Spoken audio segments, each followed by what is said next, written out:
que l'on est en train de faire aujourd'hui, ce jour, je pense qu'on va tous s'en rappeler parce que c'est un virage fondamental dans notre profession, dans notre industrie.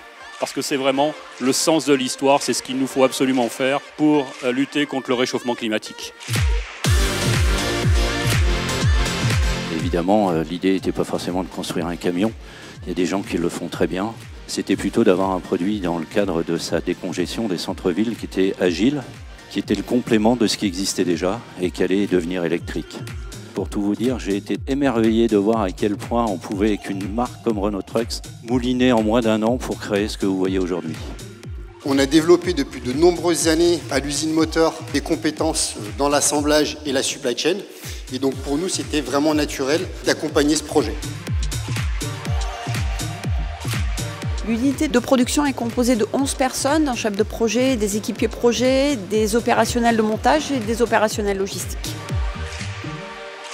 Ce chariot nous permet de travailler de station en station. Dans cette zone, on vient préparer, assembler des pièces que l'on crée, qu'on appelle les sous-ensembles. Donc là ensuite on va mettre le tube de sel, le capteur de sel, qui lui permet de détecter la présence humaine sur le véhicule pour l'assistance électrique. On vient faire les vérifications électriques, le contrôle qualité.